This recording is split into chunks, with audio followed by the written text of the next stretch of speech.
कोई भी गठबंधन है उसको अगर बिहार में 40 लोकसभा सीट पे असर छोड़ना है तो वो भूमिहारों को इग्नोर करके ये राजनीति नहीं कर सकती है। लाखों लाख की संख्या में यहाँ पे भूमिहार है और मुजफ्फरपुर की राजनीति में इस बार लोकसभा चुनाव में अगर भूमिहार कैंडिडेट नहीं दिया गया तो चाहे वो इंडिया गठबंधन हो चाहे वो एनडीए गठबंधन हो, यह सीट हार लगभग तय मानिए। और यहाँ तो एक बात तय है कि मुजफ्फरपुर में अगर भूमिहार को टिकट नहीं मिला, मुजफ्फरपुर में अगर भूमिहार को टिकट नहीं मिला तो मुजफ्फरपुर से चुनाव जीतना इस बार भी असंभव रहेगा।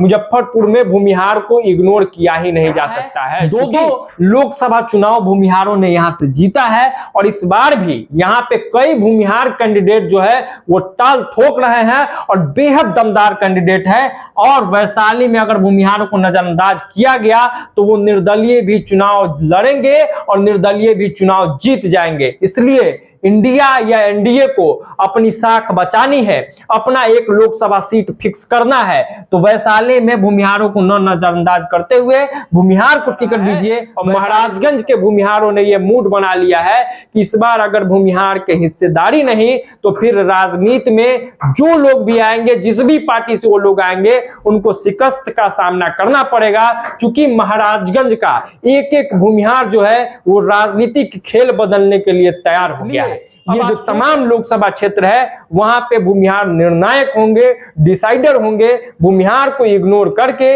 बिहार में इस बार खेला कर पाना, बिहार में इस बार चमत्कार कर पाना असंभव है। कि भूमिहार को इग्नोर करके बिहार के ऐसे कुछ लोकसभा क्षेत्र है जहां आप जीत हार तय नहीं कर पाएंगे, वही तय करेंगे, भूमिहार ही तय करेगा कि कौन जीतेगा कौन हारेगा। कोई भी गठबंधन है उसको अगर बिहार में 40 लोकसभा सीट पे असर छोड़ना है तो वो भूमिहारों को इग्नोर करके ये राजनीति नहीं कर सकती है। नमस्कार दर्शकों, आप हमारा खास शो लोकसभा अपडेट देख रहे हैं। लोकसभा चुनाव पे लगातार हम तमाम पहलुओं पे बात कर रहे हैं, एक एक अपडेट आपके सामने लाने की कोशिश कर रहे हैं। अब जब बिहार की बात होगी और बिहार में राजनीति की बात होगी तो बिहार के राजनीति में जाति का आना लगभग तय है। जातीय समीकरण पे बात होती ही होती है और इससे आप इनकार नहीं कर सकते हैं। हाँ, हमारी लड़ाई जरूर है कि भाई बिहार में ये जो जातिगत राजनीति होती है इसे दूर किया जाए, इसको दूर करने में अपना योगदान दिया जाए। और समय समय पर मैं इसके खिलाफ में वीडियो करता ही रहता हूं। लेकिन अब चूंकि जातिगत राजनीति है और जातीय समीकरण है तो आज कुछ जातीय समीकरण पे बात करेंगे और 3 लोकसभा सीट पे हम बात करने जा रहे हैं। बिहार के 3 ऐसे लोकसभा सीट की बात करने जा रहे हैं जिस पर एक जाति विशेष का दबदबा है और वो जाति विशेष जो है वो है भूमिहार। यानी कि भूमिहारों की मर्जी के बिना इन सीटों को जीतना जो है वो मुश्किल है। अब वो कौन 3 लोकसभा सीट है और कैसे इस बात की दावा की जा रही है कि बिना भूमिहार के ये जो लोकसभा सीट है इसको नहीं जीता जा सकता है। वैसे तो पूरे बिहार भर में कई ऐसे सीट है जिस पर भूमिहारों का दबदबा है। पूरे बिहार भर में कई ऐसे सीट है जहां भूमिहार ये तय करते हैं कि वहां कौन विधायक बनेगा, वहां कौन सांसद बनेगा, कौन आगे बढ़ेगा और किसका जो किला है वो ध्वस्त हो सकता है। लेकिन आज बात सिर्फ 3 लोकसभा सीट पे, उस पे हम आएंगे। लेकिन उससे पहले हम बता दें कि भूमिहार लोग जो है इस बार पूरे तरीके से मूड में है, एकजुट हो गए हैं और वो कह रहे हैं कि भूमिहार के बिना नहीं बनेगी सरकार। यानी कि चाहे वो इंडिया गठबंधन हो, इंडिया गठबंधन में लालू यादव, राहुल गांधी, नीतीश कुमार जैसे तमाम लोग हो, चाहे वो एनडीए गठबंधन हो, कोई भी गठबंधन है उसको अगर बिहार में 40 लोकसभा सीट पे असर छोड़ना है तो वो भूमिहारों को इग्नोर करके ये राजनीति नहीं कर सकती है। भूमिहारों को इग्नोर करके इस बार का लोकसभा चुनाव आसानी से नहीं लड़ा जा सकता है। चूंकि भूमिहार एकजुट है, भूमिहार एक मुश्त है और भूमिहारों ने यह मूड बना लिया है, सवर्णों ने यह मूड बना लिया है कि इस बार हमें जो इज्जत देगा, इस बार हमें जो दावेदारी देगा, इस बार हमें जो हिस्सेदारी देगा, हम उसी के साथ खड़े रहेंगे और हम जिसके साथ खड़े रहेंगे उसको राज मिलेगा और हम जिसके खिलाफ रहेंगे उसके किला को ध्वस्त कर देंगे, उसको डैमेज करने का काम करेंगे। अब कौन वो 3 लोकसभा सीट है उस पे भी आते हैं जिस पर डायरेक्ट भूमिहारों का दबदबा है और बिना भूमिहार कैंडिडेट के वो 3 लोकसभा चुनाव जीतना असंभव है, मुश्किल छोड़ दीजिए, जीता ही नहीं जा सकता है वो 3 जो लोकसभा क्षेत्र है। कौन है तो ये जान लीजिए। सबसे पहले बात की जाए मुजफ्फरपुर। मुजफ्फरपुर वो जगह है जिसको भूमिहारों का राजधानी कहा जाता है। लाखों लाख की संख्या में यहां पे भूमिहार है और मुजफ्फरपुर की राजनीति में इस बार लोकसभा चुनाव में अगर भूमिहार कैंडिडेट नहीं दिया गया तो चाहे वो इंडिया गठबंधन हो चाहे वो एनडीए गठबंधन हो, यह सीट हार लगभग तय मानिए। बिना भूमिहार कैंडिडेट के मुजफ्फरपुर लोकसभा चुनाव इस बार जीतना असंभव है। उसी तरीके से मैं आ जाता हूं वैशाली की बात करता हूं। जी हां, मैं किसकी बात कर रहा हूं तो वैशाली लोकसभा सीट। आपको बता दें कि यहां एक मिसकंसेप्शन है। मिसकंसेप्शन यह है कि इसको राजपूतों का सीट बोला जाता है। इसको बोला जाता है कि यहां राजपूत कैंडिडेट ही जीतते हैं, राजपूतों की जो संख्या है वो ज्यादा है, भूमिहारों की संख्या कम है। लेकिन ये मिसकंसेप्शन है और इसी मिसकंसेप्शन को आज हम क्लियर करेंगे और आपको बता दें कि जो तमाम डेटा सामने आया है वो डेटा झूठा है। एक आंकड़ा हमने भी एक बार सामने लाया था, जो सरकारी डेटा और बाकी जो मीडिया रिपोर्ट्स है उसके हवाले से हमने बताया था। लेकिन जब हमने ग्राउंड पे पता किया, कई लोगों को इसको लेकर दिक्कत भी था, लेकिन हमने अपनी गलती सुधारना हम जानते हैं। तो वैशाली लोकसभा क्षेत्र जो है वो भूमिहार बहुल क्षेत्र है और यहां भी भूमिहार डिसाइडर है और भूमिहार चाहेंगे तो कैंडिडेट जीतेगा और भूमिहार चाहेंगे तो किसी कैंडिडेट को हरा भी सकते हैं। इसका एक ये इतिहास रहा है कि 12 जो पिछला लोकसभा चुनाव हुआ है उसमें हालांकि 2 ही बार भूमिहार जीता है, लेकिन भूमिहारों का दबदबा रहा है, भूमिहार यहां निर्णायक रहे हैं। और इस बार वैशाली लोकसभा के भूमिहार भी इस मोड में है कि अगर भूमिहार को टिकट नहीं मिला तो फिर खेला बदल जाएगा और दूसरे किसी कैंडिडेट को वे लोग वोट करने नहीं जा रहे हैं, बहिष्कार भी हो सकता है। और उम्मीद है इसी को देखते हुए दोनों कैंडिडेट, दोनों जो गठबंधन है, दोनों जो राजनीतिक फ्रंट है, वैशाली लोकसभा क्षेत्र से भी भूमिहार को टिकट देने जा रही है, ऐसी चर्चा चल रही है। तो अब आते हैं महाराजगंज पर। महाराजगंज को भी लेकर कई तरीके का मिसकंसेप्शन जो फैलाया गया है, ये कहा जाता है कि यहाँ पे भूमिहारों का बहुत वोट नहीं है। लेकिन मैं आपको बता दूं कि महाराजगंज में भी भूमिहारों का दबदबा है और भूमिहार महाराजगंज में निर्णायक है।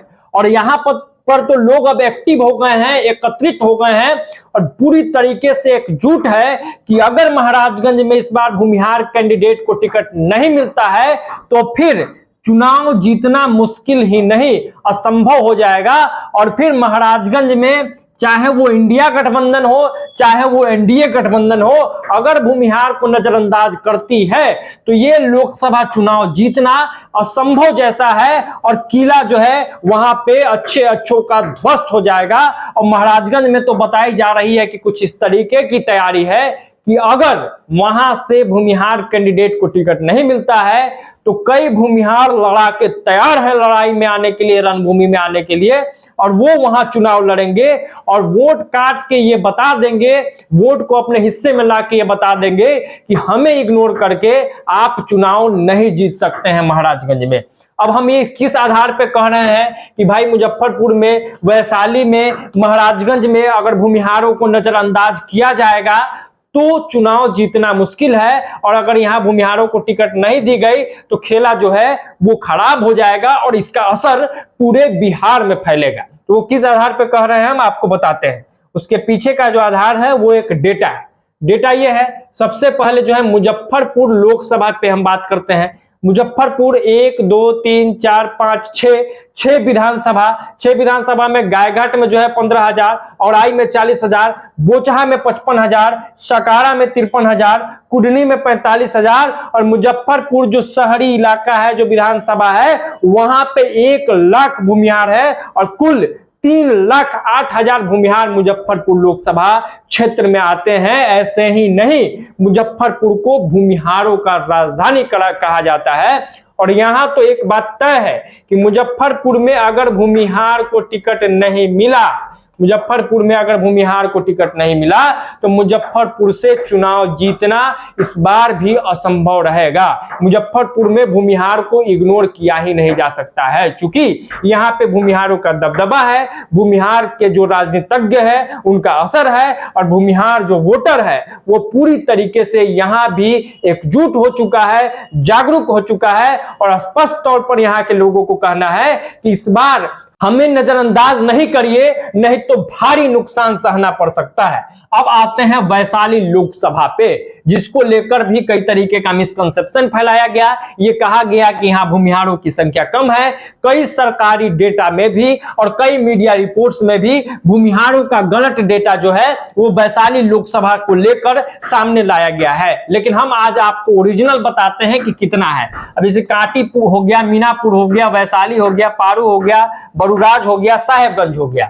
75,000 काटी में, मीनापुर में 13,000, उसके अलावा वैशाली में जो हो गया वो 40,000 के करीब वोट हो गया, पारू में जो है वो 50,000 हो गया, बरूराज में जो है 27,000 हो गया, साहेबगंज में 38,000, कुल 2,43,000 जो भूमिहार वोटर है वो वैशाली लोकसभा में है। अब जिस वैशाली लोकसभा में 2,43,000 सिर्फ भूमिहार है, वहां भूमिहार को इग्नोर करके राजनीति कर पाना, चुनाव जीत पाना संभव है क्या? भूमिहारों को आज तक वैशाली लोकसभा में नजरअंदाज किया गया, जबकि एक समय में यह भूमिहारों का दबदबा वाला सीट रहा है।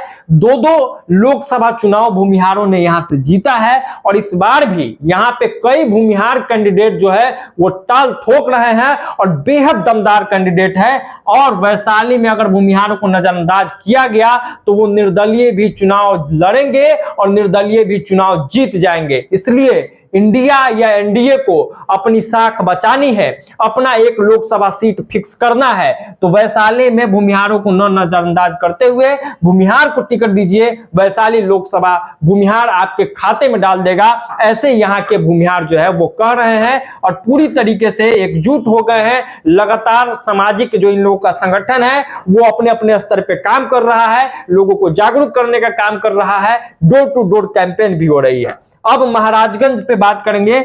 महाराजगंज को लेकर भी कई तरीके का मिसकंसेप्शन फैलाया गया है। ये कहा जाता है कि यहाँ भूमिहारों की संख्या उतनी नहीं है, जो डेटा है यहाँ भी गलत तरीके से प्रस्तुत किया जाता है। लेकिन हम आपको बता दें, एकमा, गौरैया कोठी, महाराजगंज, बनियापुर, माझी और तरैया करके यहाँ 1, 2, 3, 4, 5 विधानसभा है। 45,400 जो वोटर है वो एकमा में है भूमिहार वोटर। गौरैया कोठी में भूमिहारों की संख्या 50,000, महाराजगंज में भूमिहारों की संख्या 49,500, उसी तरीके से बनियापुर में भूमिहारों की संख्या 51,000, माझी में भूमिहारों की संख्या 8200 और तरैया में 3500, कुल 2,07,600 भूमिहार जो है वो महाराजगंज लोकसभा में है। और महाराजगंज में भूमिहार इस बार अपना दमखम दिखाएंगे।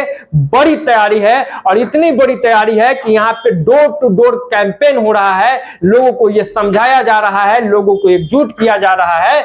और महाराजगंज के भूमिहारों ने ये मूड बना लिया है कि इस बार अगर भूमिहार के हिस्सेदारी नहीं तो फिर राजनीति में जो लोग भी आएंगे, जिस भी पार्टी से वो लोग आएंगे, उनको शिकस्त का सामना करना पड़ेगा, क्योंकि महाराजगंज का एक एक भूमिहार जो है वो राजनीतिक खेल बदलने के लिए तैयार हो गया है। अब आप सोच रहे होंगे कि 3 लोकसभा पे हमने बात कर ली, मुजफ्फरपुर हो गया, वैशाली हो गया, महाराजगंज हो गया, तो क्या सिर्फ भूमिहार वोटरों के बल पे यहां चुनाव जीता जा सकता है?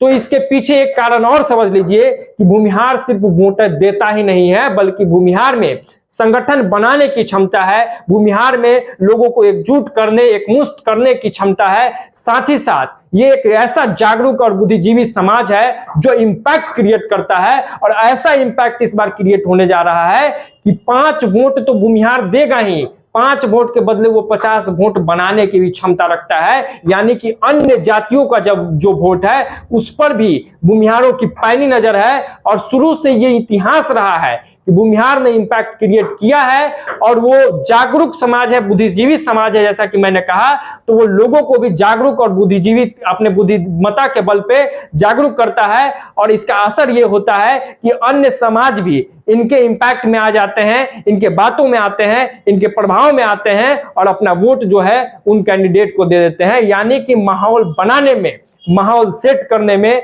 भूमिहारों की बड़ी भूमिका रहती है। इसलिए ये जो तमाम लोकसभा क्षेत्र है वहां पे भूमिहार निर्णायक होंगे, डिसाइडर होंगे। भूमिहार को इग्नोर करके बिहार में इस बार खेला कर पाना, बिहार में इस बार चमत्कार कर पाना असंभव है। और भूमिहार को जो साथ लेगा, यानी कि अगर इंडिया भूमिहार को तवज्जो देता है तो इंडिया इस बार बिहार में लीड करेगी, या एनडीए अगर करता है तो एनडीए लीड करेगी। तो इस बार हमने 3 लोकसभा क्षेत्र का आपको बता दिया। इस तरीके की कई और सीट है जहां पे डायरेक्ट भूमिहार वोटरों का दबदबा है, और जहां कई ऐसे भी सीट है जहां पे भूमिहार जो है वो निर्णायक स्थिति में है, यानी कि वही जीत और हार तय करेंगे। इन 3 लोकसभा क्षेत्र पर भी हम डिटेल में बात करेंगे। इसके साथ ही साथ हम इस पे भी बात करेंगे कि अन्य लोकसभा क्षेत्र पर, किस लोकसभा क्षेत्र पर किस जाति का दबदबा है। फिलहाल हमने इस वीडियो में बताया कि भूमिहार को इग्नोर करके बिहार के ऐसे कुछ लोकसभा क्षेत्र है जहां आप जीत हार तय नहीं कर पाएंगे, वही तय करेंगे, भूमिहार ही तय करेगा कि कौन जीतेगा कौन हारेगा। और भूमिहार यही तय करेगा कि बिहार में लोकसभा में लीडिंग पोजीशन पे कौन सा फ्रंट, कौन सा गठबंधन रहेगा। मिलेंगे फिर किसी और वीडियो में, अभी के लिए इतना ही, दीजिए इजाजत। बहुत बहुत धन्यवाद। जय बिहार।